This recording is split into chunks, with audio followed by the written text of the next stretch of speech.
کہ گھر پہ مہمان بھی آئے ہوئے تھے، تو اس لیے پھر ان میں تھوڑا سا وہ بھی مصروف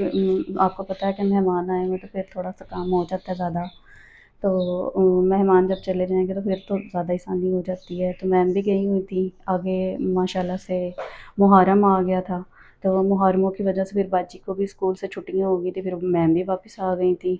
تو اس لیے پھر وہ بھی تھیں اور ان کے ہسبینڈ بھی آ گئے تھے اور سب مطلب کہ گھر میں اکٹھے ہو گئے تھے، تو اس لیے نا پھر میرے جو اس طرح کے کام ہوتے ہیں وہ پھر رہ جاتے ہیں، تو پھر یہ جب لوگ یہ سب چلے جاتے ہیں پھر میں پیچھے سے میرا اتنا کام نہیں ہوتا ہے، تو یہ ہے کہ ناشتہ نوشتہ اور اس طرح کی چیزیں تھوڑی کم ہو جاتی ہے، صفائی وغیرہ تو وہی ہوتی ہے۔ تو پھر یہ ہوتا ہے کہ پھر میں جو اس طرح کی چیزیں ہوتی ہیں نا، کیبنیں صاف کرنی، فریج صاف کرنی، پھر میں وہی اس طرح کر لیتی ہوں ٹائم نکال کے، ٹھیک ہے۔ تو ابھی پہلے میرے خیال سے میم آئی تھیں، وہ میری سبزی کاٹ کے رکھ گئی ہیں، ان کا شکریہ، اور اب میں ہانڈی بنا لیتی ہوں۔ میری میم بہت اچھی ہیں میرے ساتھ، اللہ میں ان کے بچوں کو ان کو صحت تندرستی دے، بہت ہی زیادہ اچھی ہیں، جتنی تعریف کروں اتنی تھوڑی ہے، کیونکہ جب میرے اوپر برا وقت تھا نا تو مجھے انہوں نے سنبھالا تھا، تو ان پہ میں بہت زیادہ خوش ہوں، اور بس اللہ میں ان کو بہت بہت زیادہ خوشیاں دیں، اللہ میاں ان کو بہت بہت زیادہ رزق عطا کرے،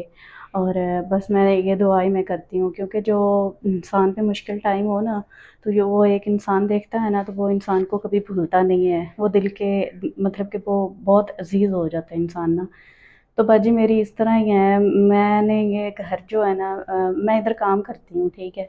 لیکن یہ ہے کہ میں ادھر ایسے ہی رہتی ہوں جیسے میں اپنے گھر میں رہ رہی ہوں، ٹھیک ہے، تو ان کا بہت شکریہ، تو ان کا بہت بہت میں شکریہ کروں گی، کیونکہ یہ میرے ساتھ بہت اچھے ہیں، کلوز ہیں، ہر بات شیئر کرتے ہیں، میں بھی کرتی ہوں، ٹھیک ہے۔ تو باقی یہ ہے کہ میں اپنے گھر تو نہیں جا سکتی پیچھے، کیونکہ تھوڑا سا مسئلہ چل رہا ہے میرا بھی، میرا ابو اور میرے بہن بھائی مطلب کہ مجھ سے ناراض ہیں تھوڑے سے، وہ بھی میں کبھی آپ کو بتاؤں گی انشاءاللہ، ٹائم نکال کے علیحدہ سے بلاگ بناؤں گی اس چیز کا، تو آپ کو بتاؤں گی، اور ہمارا بلاگ اگر آپ کو پسند آتا ہے تو آپ ڈیلی لائک شیئر اور فالو کر کے جایا کریں، آپ کا بہت شکریہ ہوگا۔ تو اوکے جی، اب میں اپنا ہانڈی کا کر لیتی ہوں، کیونکہ 2 بجے کھانا دینا ہوتا ہے، سوری، کیونکہ سب نے دوپہر میں 2 بجے کھانا کھاتے ہیں، اس گھر کی روٹین یہ ہے کہ 2 بجے کھانا کھا لیتے ہیں سب، اس کے بعد میں پھر 2:30 بجے 3 بجے فری ہوتی ہوں، 2-3 گھنٹے میرے فارغ ہوتے ہیں، پھر میں رات کا کھانا بناتی ہوں، 8 بجے دیتی ہوں ان کو سب کو کھانا، 9-9:30 بجے تک فارغ ہو جاتی ہوں، تو بس اسی طرح روٹین ہے، صبح 6 بجے اٹھ کے آ جاتی ہوں، کبھی 6:30 آ جاتی ہوں، اس طرح میرا صبح کا ٹائم ہے مارننگ کا، کچن کا بھی کرنا ہوتا ہے اور صفائیاں وغیرہ بھی ہوتی ہیں ساری، کپڑے وغیرہ دھونے، استری کرنے، وہ سب میرا کام ہے، تو میں اکیلی ہی ہوں، اکیلی کرتی ہوں، ہسبینڈ میرے ساتھ ہیلپ کرواتے ہیں، لیکن جس حد تک ان کو میں نے باجی نے مجھے کہا ہوا ہے وہاں تک میں ان کو لے آتی ہوں، میرے ساتھ کروا دیتے ہیں،